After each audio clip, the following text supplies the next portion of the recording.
right, welcome back, everybody. For those of you that were at Commercial Real Estate Influencer Summit, we shot this there, and we had some audio trouble, so we are all wrangled up, got back together. We're going to give you all the information that we put out there.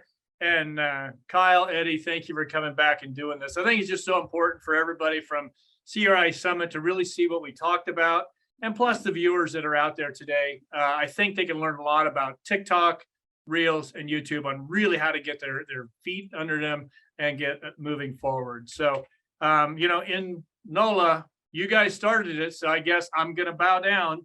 I'll let you guys take off and do whatever. Talk about, how do we get started in TikTok? What do we do? Eddie was on fire that day. He was on fire.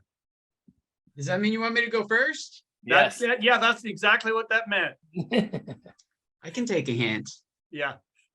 No, so what we were talking about in New Orleans is TikTok, and one of the 3-step processes that I use to generate content, to create content, and to kind of add, A, it's entertaining, B, it gets people engaged, and C, it's just an awesome post because it helps you as a broker research your market.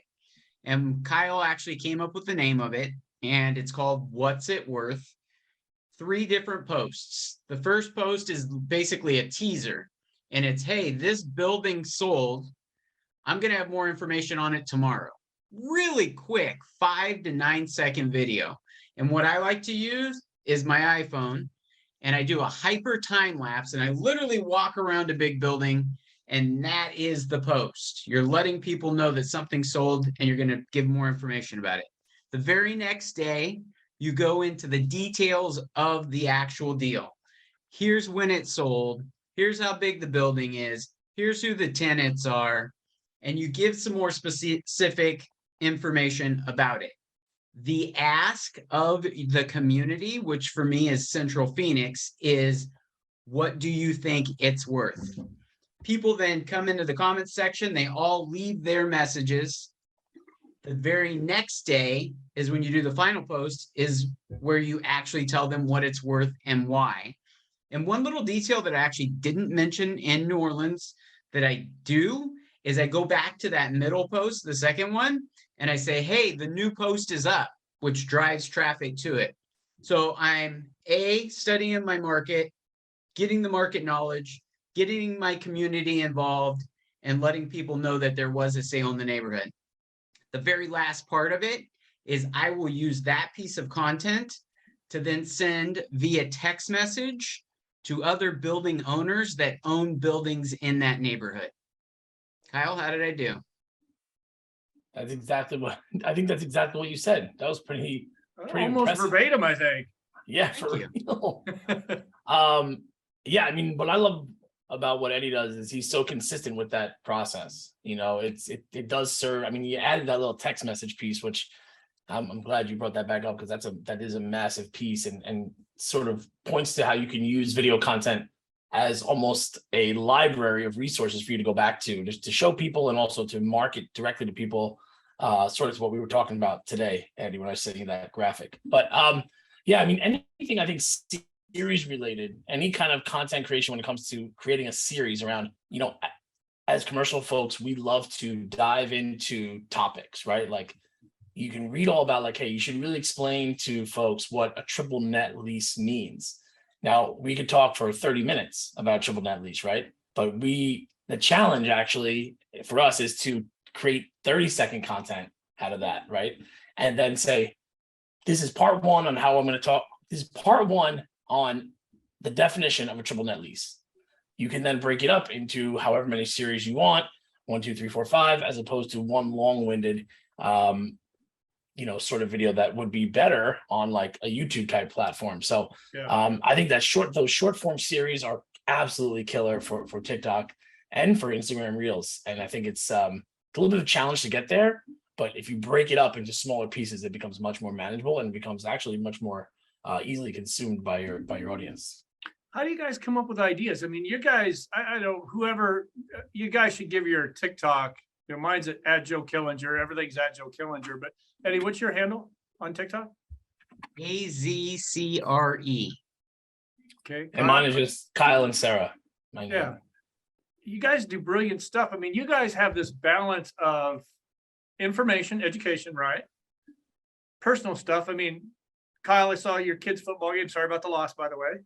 And you guys both put your dogs out there. And so that, I think that that barrier gets lowered. It makes it easier to access you guys. We're So, human beings, right? Yeah. We're human Yeah, it beings that makes you just relatable. happen to sell commercial real estate.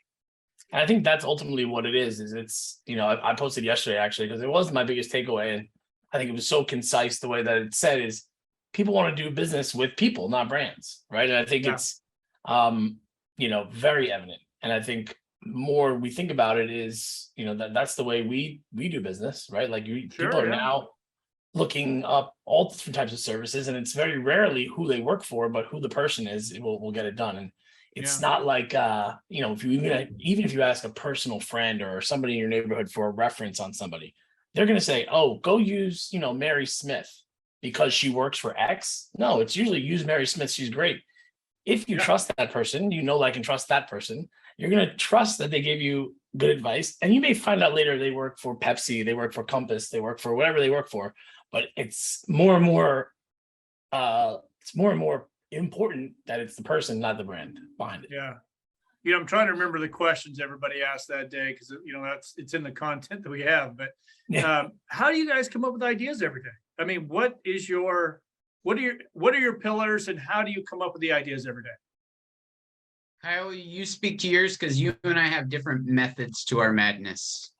Yeah, so mine is a lot from I focus on the restaurant real estate niche, and it's a lot on my experience because I have been the person who's working in my restaurant, very successful restaurant. Brokers are emailing me, they're walking up to me in the restaurant, and I've gone through that process of having to work in the restaurant and go to find real estate for my business. So I speak a lot to that, and then I just kind of layer on what I've learned on this side of the business in the last 6 years or so, and say, hey, this is what you guys are thinking about, and here's why it's important based on what I've learned as a broker.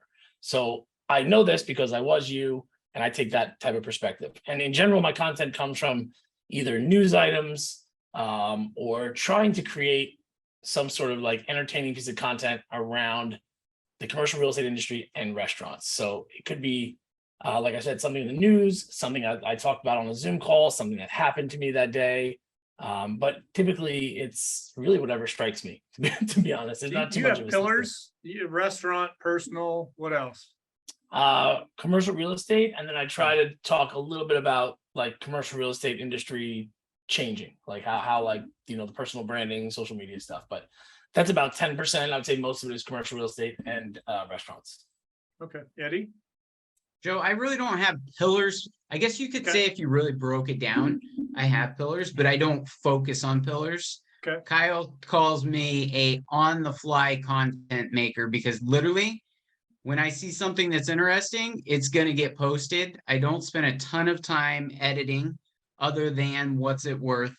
I'll do a video. Sometimes I'll do just a little bit of editing because I like to like throw a spin into particular videos just to like capture that attention off the go. But anything that's interesting to me, if I'm sitting here and I'm reading a lease and there's something that looks a little bit different that I like, I'm going to throw that on TikTok.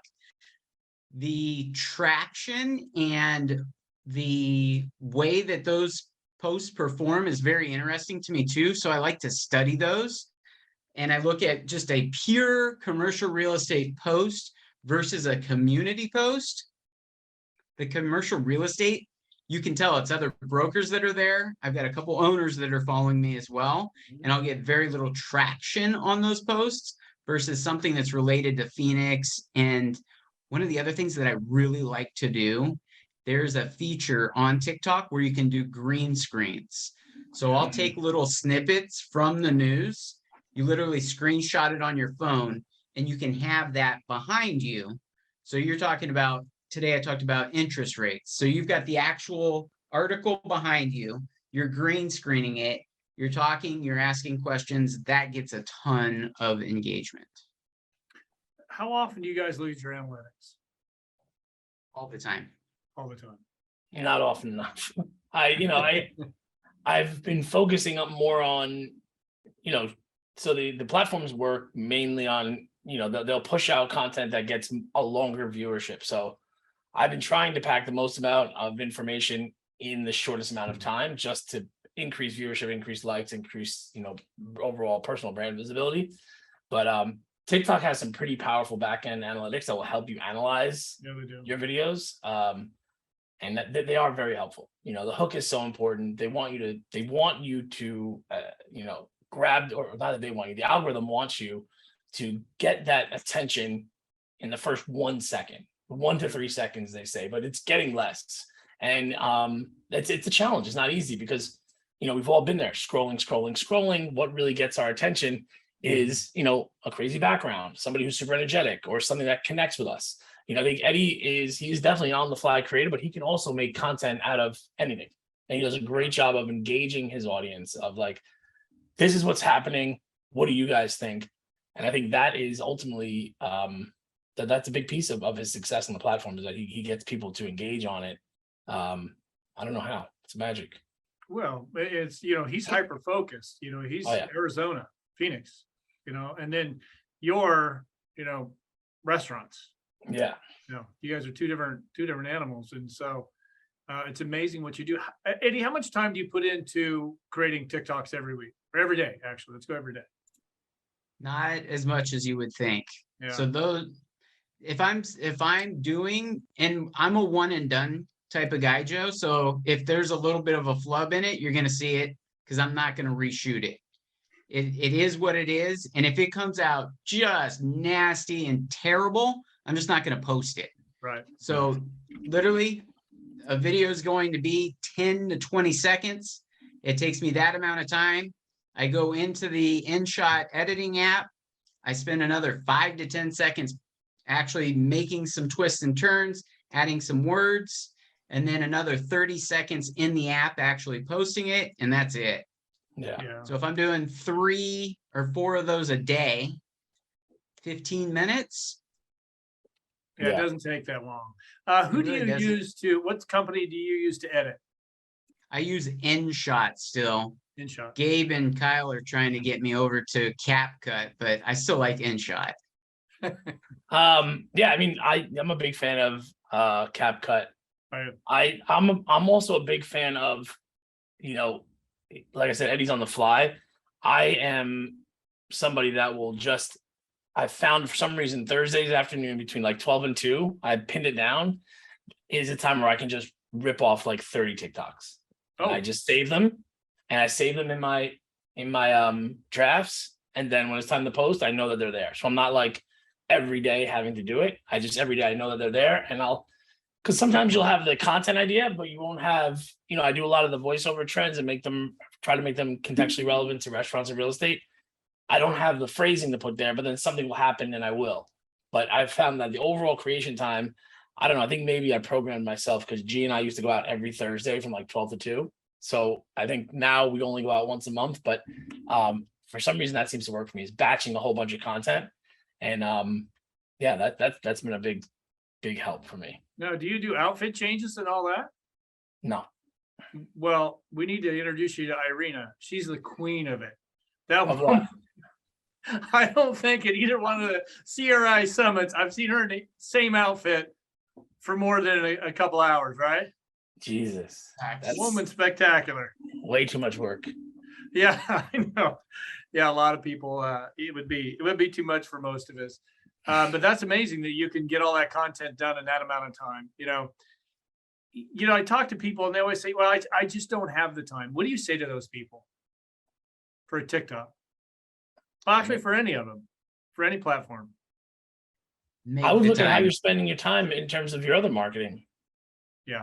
I mean, I don't market, and I get some folks don't have to necessarily create so much content based on how long they've been in the business. But if you're spending any time and you're struggling with, keeping your pipeline full or what have you, you got to take a look at how you're spending your time, because there's definitely a way to get it done. It just might not be. It doesn't have to. And I get it in the beginning, right? You're nervous. It's all, you think it's got to be perfect. And I think we can all agree it does not have to be perfect. It just needs to be, get the content out, make it valuable for your listeners. Yeah, it's Imperfections are actually a good thing. And I heard this from Ed Milet, who's one of my online mentors. Yep. He was talking about content that is so polished makes you feel to the audience as if you're not human. yeah. So if you trip up just like I did right there, that is actually a little bit more engaging than having like this smooth operator type voice. And you're human. We're humans. Just treat this like you're having a conversation with a person and hit the send button and let it fly. Kyle and I joke a lot about cold calling because we come from cold calling shops. Yeah. If you take a little percentage of that time, say you're cold calling 3 hours a day, and you spend 30 minutes of it on content, I think that you will see that the content pays off, the content lives forever, and you're going to start getting inbound leads, and then you don't have to cold call anymore because you're going to start warm calling. Yeah. Yeah. You bring the leads in. Those are a lot better. I think, you know, and I want everybody to remember that you're going to be able to go on to this video. I'm going to put Eddie and Kyle's information down below, and you'll be able to contact them directly. But also you can ask a question on here. We will get you answered. So don't be afraid. If I'm not thinking of a question to ask, we will get you answered. I want to we got to get onto YouTube because of time, but one last thing for you guys is what equipment do you use? Do you guys have anything that you really think is a must? iPhone with a little tripod, Yeah. and that's all you really need. Yeah. That's my opinion. Yeah. Keep it simple, because I've got all the fancy cameras and all the fancy shit, Joe, but most of Yeah. I mean, I've got a gimbal right here. I've got the DJI camera right here, and I don't even use this stuff. I just go straight to the iPhone. Yeah. Yeah. It comes down to what's easiest. You know, I think if, you know, like if, you know, G is my videographer, and if he has to, you know, use his phone, he's not comfortable. He's more comfortable, you know, using his SD card and editing on his computer. But most of us aren't full-time photographers. We're full-time commercial real estate folks. So the phone is very high quality, and the microphone, even without wireless microphones, I would say a wireless microphone in certain situations comes in super handy. But other than that, yes, the phone. Yeah. Yeah. I think the sound is the most important. You know, it just really, people need to hear it. I think maybe let's jump onto YouTube, and any input from you guys as we go. You know, people always ask, you know, I want to start a YouTube channel or maybe even a podcast. And what I always tell them, the first thing is know your why. Why do you want to do this? What's your end game? Because the YouTube channel takes a lot of time, right? You got to shoot it, you've got to edit it, you got to mix it. It all has to look great. So that's the number one thing that I do. And I think this works across all platforms, is know your audience, right? Do you guys think about this is my audience, this is who I'm targeting, or you just, this is it, I'm putting it out there? Always. Yeah. I know my audience is Arizona and mostly Phoenix type people. So that is part of my hook. Yeah. Is when I dive into it, I always lean into the camera and say Arizonans or Phoenicians, and then roll. Yeah. Next we talked about, editing. Who do you guys use? Do you guys don't do any YouTube at all, do you? I do a little bit. Who do you use for editing for YouTube? Do you use your same company, CapCut? G will edit anything really that I put on YouTube, like production, the once a month sort of like big picture videos. And then all of my podcasts are on YouTube that are just like the live streams. They just stay up there as is. And then I have somebody who takes those videos, those podcast videos, and edits them and puts them into like a Google Drive folder for me to post. Okay.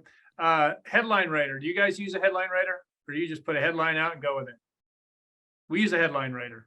We want to see it in the high 70s if we can, 80s as best as we can, and a good solid thumbnail.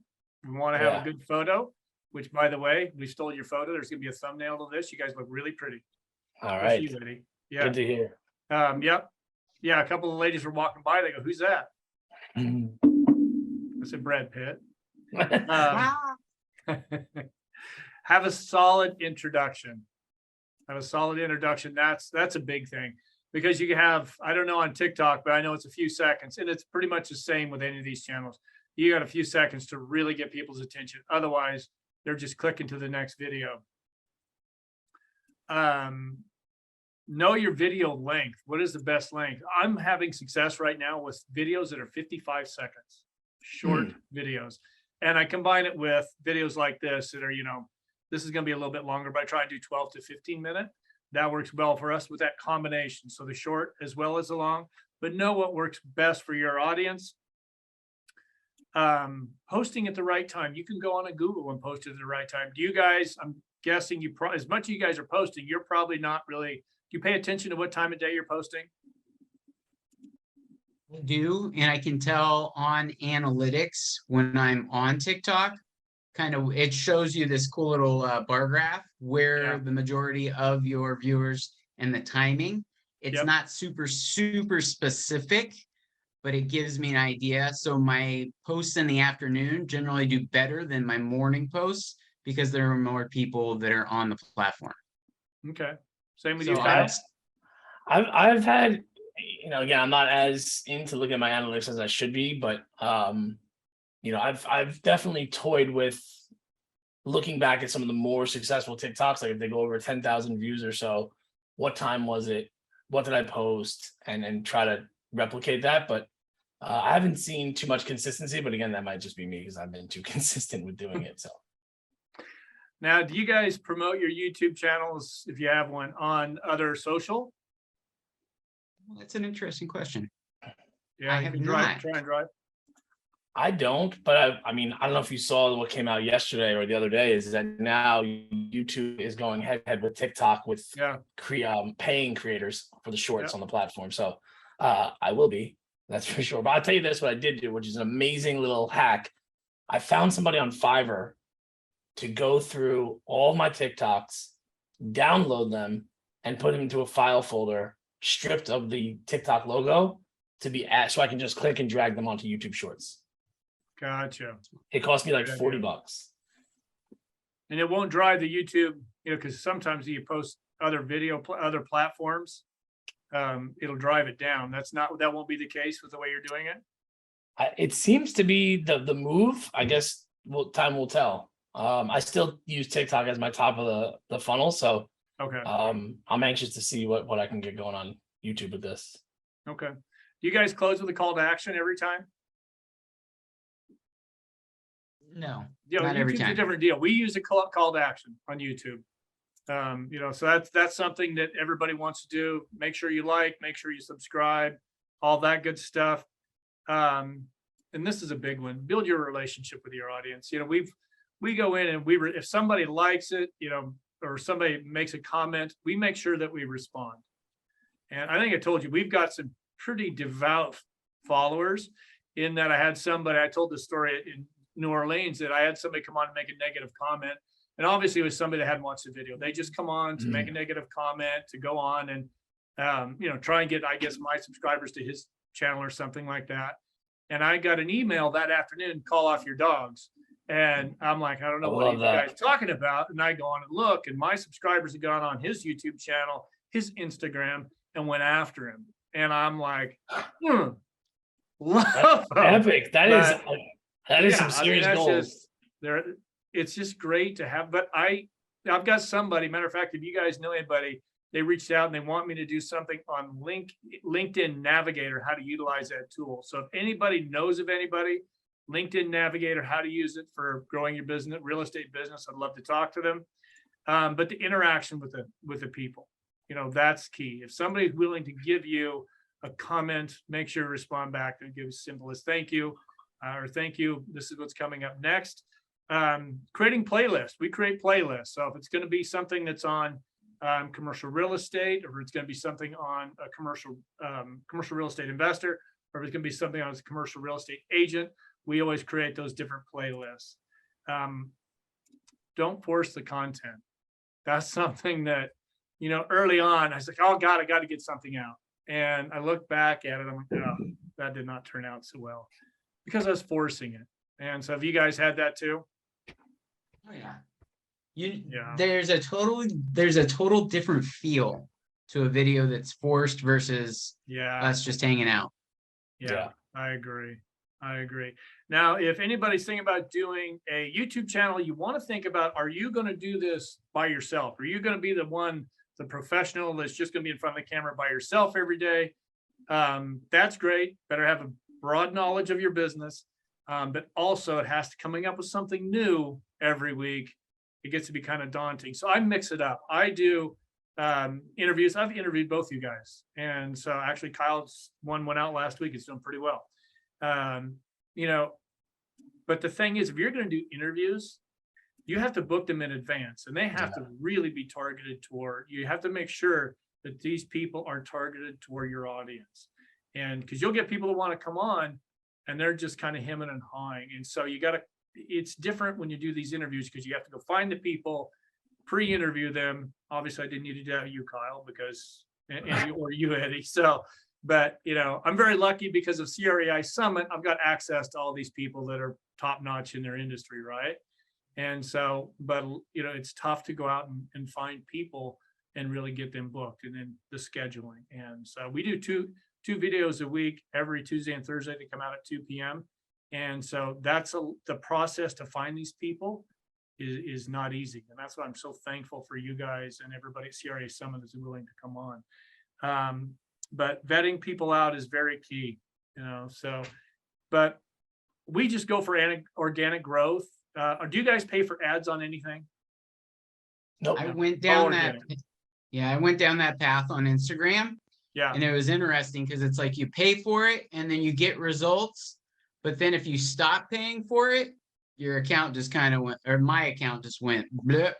Yeah. So I discontinued that altogether, and I'm not going to do that again. Yeah. Yeah, I've done a couple of those. It's, you know, it seems to be its own beast. You know, it seems to be more like, you know, I think it's a matter of finding out how your core audience likes to receive messages in general, right? Like in their life, how do they like to receive messages? And if it's paid advertisements, then maybe that's something you got to go to. But I still think it's, you know, for commercial real estate folks, it will be a small part of your business, if any. And I think it will be more for like listing stuff. I still think, you know, personal brands will sell more. I mean, TikTok just came out themselves and said, don't make advertisements, make TikToks. And it's, I think that's really telling if they're going to talk about, you know, they want to see, you know, we all grew up in the age of, hey, this is the best mug you can buy. Let me tell you how great this mug is. That stuff doesn't fly anymore. People want somebody that they can trust to talk about something in a way that, you know, the same way that we would trust, like we were talking about before, a referral in person. So I focus on that stuff and have not done too much pay to play stuff. What about you, Joe? On your YouTube, do you? No, we do not run any ads. We're all organic growth. We tried it for a while, and I just didn't. It wasn't great. So, but now we just do. I use my social to try and drive people to the YouTube channel. Is what I do, and I focused on getting reviews. That helped, and we're very fortunate that we ended up on a few lists of top commercial real estate YouTube channels. So it really helped a lot. And so, it was great. How about hashtags? How many do you guys use? A lot. You go first, guy. I don't, you know, I stick with consistent hashtags for my niche, and then I have my own hashtag, which is just my name. And then I have another one that's just restaurant real estate. That's probably close to 2 million views on TikTok. It's, you know, my understanding is that it's more for an organizational piece. I don't think too many people are searching by hashtag on these platforms anymore. They've all kind of turned into search engines. So you can type in, I'm looking for restaurant real estate, and you're going to get, you know, videos, or you're going to get some type of content. And I think that's really more important now, is what I'm hearing, is SEO more than hashtags. Yeah. How about you, Eddie? I use them a lot, and I started to use them a little bit more in like storytelling. So I'll use the hashtag as in the word. So today I was touring a hashtag commercial real estate, hashtag building, and I'll go at that route in Phoenix, Arizona. That way I've got the story, but I also have the hashtag. Something that I also learned recently is when you embed text on TikTok, that is also being applied to the algorithm and pushing it out. So you'll see a lot of my stuff starts with Phoenix, Arizona on that first blip. That way that counts. And then I'll ask questions on that as well. I did not know that. Now, you guys, when you do interviews or that kind of stuff, you tag the people too, right? You tag everybody Always. you can. Oh yeah. Yeah, I think that's important. God, I had one other question. I completely forgot. I was waiting you to finish, Eddie, and you kept rambling. Damn it. Well, I don't know, but we're about out of time. Is there anything else you guys wanted to throw out there? Anything that can help anybody? Yeah, just do it, guys. It's Yeah. one of those things. If you Start. go back and you look at my very first TikToks, they are not the same that they are now. And it's a matter of doing it. Yeah. And that's your practice. And then you're going to find your cadence. And then it's just going to be second nature. Yeah. Yeah, it's a weird dynamic of you only get better if you do it, right? And you suck at first, so you don't want to do it, but that's the only way you get better. And just, I always love the push-up analogy. You're not going to get better at push-ups if you don't do them. So Yeah. And with Sammy, that you guys know, she would come here, we'd shoot intros. I'm terrible at intros, and it would take longer than the videos. And so yeah. I just am like, the confidence issue. I just was like, I didn't like it. And then I got to be more like Eddie was saying, just get it out. Just get it out. It doesn't need to be perfect. Yeah, So it I think doesn't. You just sorry. got to get started. Yeah. And I think one of the things is to, you don't want to have that imposter syndrome, but if you can find something like a content creator that you like and just take note of what they do, like how they introduce something, if you really like it, then try that out. Try that. At least that's you have a starting point, as opposed to, there's so much out there. I mean, way too much to consume regularly, but I think, consume a little bit and then just find what you think would work for you.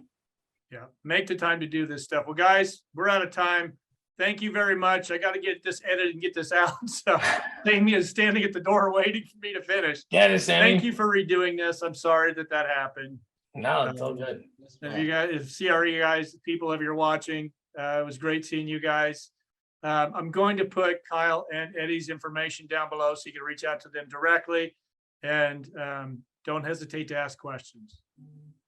And thank you. Also, the closing, right? The call to action that I talked about. Make sure you subscribe, and if you haven't done so, make sure you subscribe and like the channel. God, I suck at this still. All right, here we go. Thank you. Bye, guys.